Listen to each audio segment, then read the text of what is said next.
So, ayan po mga kabayan. Ito yung pupuntahan natin ngayon. Hello!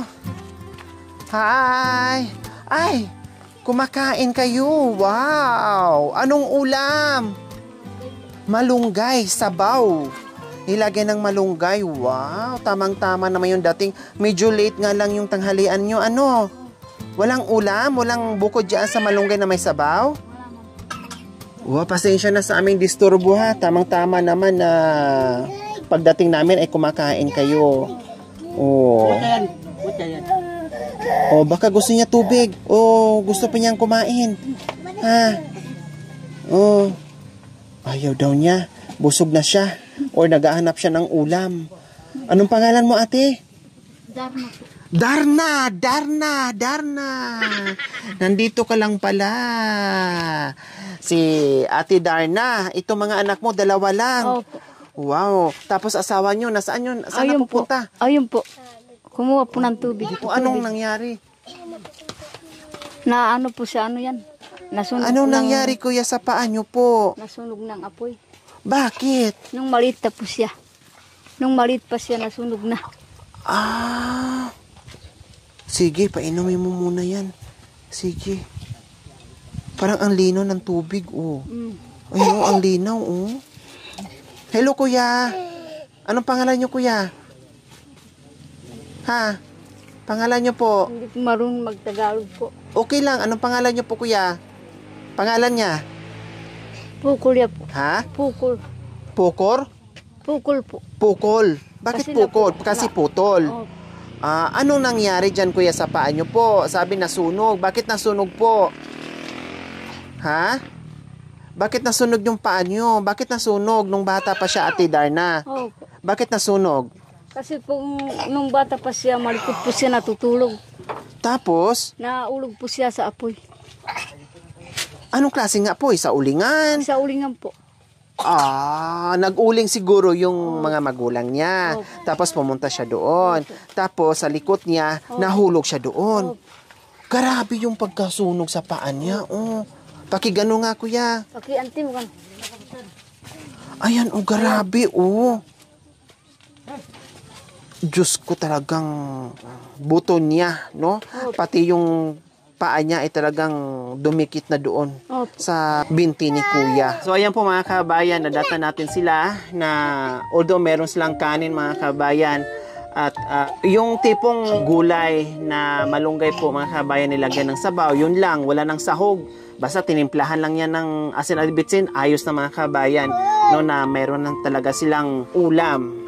So, yung iba, madalas mga kabayan, talagang wala silang, walang kanin o walang maisaing, talagang mga root crops lang, pero sila kahit paano ay may bigas. No, buti na lang, Ate Darna, meron kayong... Binigay sa amin po ito. Ay, binigay lang. Opo, yung kapatid niya po nagbigay. Kasi wala po kaming trabaho. Walang bigas? Wala man po. Bakit walang trabaho? Kasi hindi po marunong, hindi kasi magkapagtrabaho yung asawa ko. Sino pala ang nagtatrabaho? Sa yung kapatid niya po, yung kuya niya. Pinapakain ng kayo, Opo. kumbaga. Opo. Binibigyan ka ng pagkain araw-araw. Opo. Sila Kayo, po, hindi kayo nakakapagtrabaho Hindi din? naman po. Kasi yung asawa ko kasi hindi makapagtrabaho maayos. So ano ngayon? Halimbawa, pag walang bigay si kuya, ano ngayon? Kumakain po kami ng kamote. Wala kayong pananim? Wala naman po. Wala kayong trabaho mula nung nag-asawa? Opo. Bakit?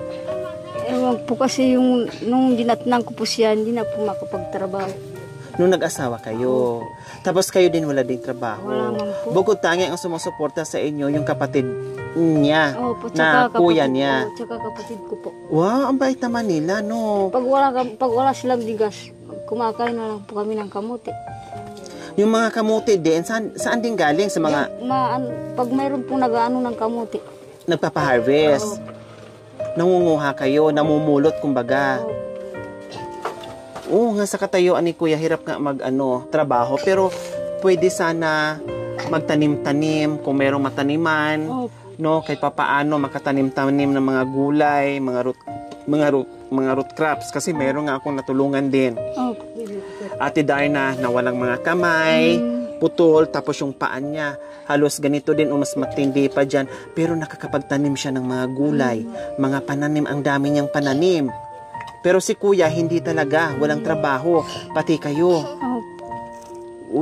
Hirap nga sa hirap nga sa pagkain sa araw-araw. Kasi paano pag si kuya nagkasakit, yung kapatid mo nagkasakit, walang trabaho, wag naman sana.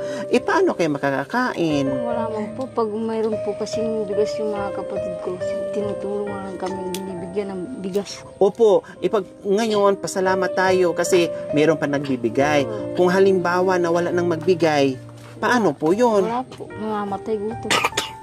Mamamatay kayo sa gutom. Kasi pag wala ka nang makakain, yung mga bata umiiyak. Pag wala nang kanin.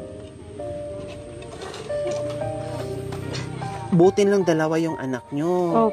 Wag nyo nang dagdagan ha. Ate Darna ha.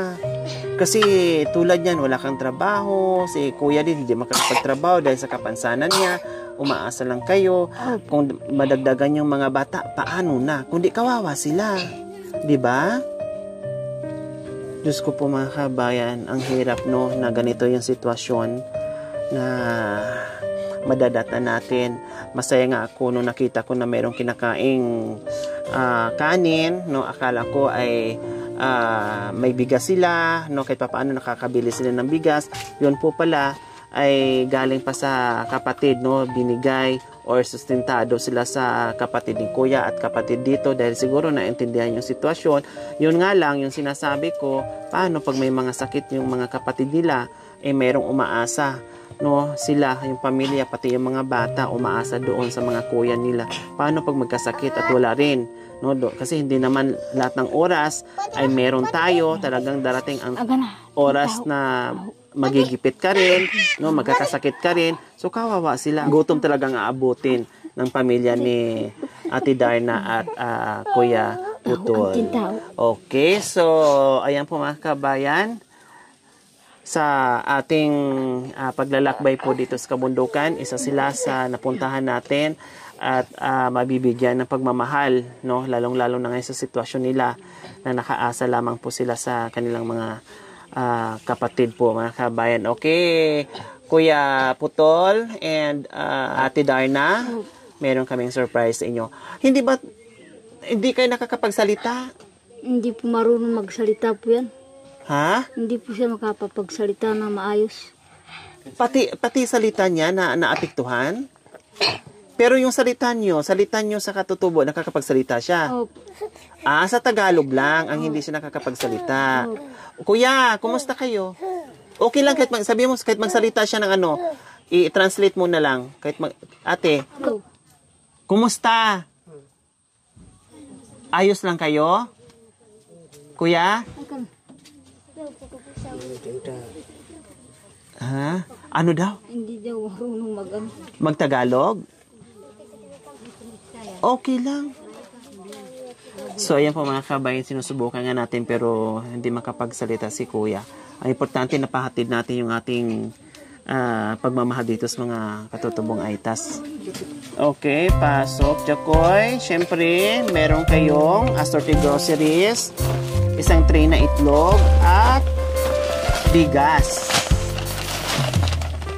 Alam ko na napakahirap yung aasa ka lang sa kapatid, iasa mo yung pagkain mo sa araw-araw sa kapatid, pero sana Ate Darna, advice ko lang ha, kung anong pwedeng gawin na makatulong sa inyo na hindi lang talaga aasa sa mga kapatid, kasi mahirap yon, lalong-lalo na pag meron ding pamilya ang mga kapatid nyo, mahirap yon. So advice ko lang, kung pwede na makatanim-tanim kayo ng simpleng gulay na hindi mahirap, na kung ano na yung kaya nyong itanim, gagawin nyo Ate Darna ha. Kasi ayaw kong dumating yung punto na yung inaasahan nyo na pagdating ng panahon na wala rin maibigay sa inyo, paano na kayo? Paano yung mga bata? Diba? Hindi naman pwedeng isagot natin na mamamatay na lang sa gutom. Yun ay katamaran na lang yun ng tao pag hindi kikilos. Kahit simpleng tanim dyan, gulay dyan, ang importante meron na darating yung panahon na walang maibigay ay meron kayong makakain, Ate Darna, ha? Okay, so hindi lang yan, bukod pa riyan, syempre meron din kayong 1,000. Ayan. Thank you po sa inyo po. Sa biyaya po binigay niyo po sa amin. Laging malaking tulong po sa amin po. Lalo na po sa mga bata. Ayan, walang anuman, Ate Darna and Kuya. Bio. Ayan, so ayan po mga kabayan. At meron na naman tayong nahatiran ngayon, no? Tayo ay patuloy pa rin po sa pag-akyat, no? Pasulong pa rin po tayo mga kabayan patungo doon sa mga taong nangailangan ng ating pagmamahal. Kaya maraming salamat po sa biyaya na pinagkaloob natin sa kanila from Team Lori po mga kabayan, dahil po sa inyong pakikisa sa aking munting adikain, panonood without skipping ads, pag-share, pagla-like. So ito po yun, lalong napalawak o lalong napalawak natin yung ating misyon dahil po sa inyong pakikiisa na walang sawang pagsuporta sa aking munting adikain. Maraming salamat po. So mga kabayan, huwag niyo pong kalimutan paki-share at subscribe sa aking YouTube channel, Lori Aquino Talita. Maraming salamat po, gabi sa sol. Bye! Bye, Kuya!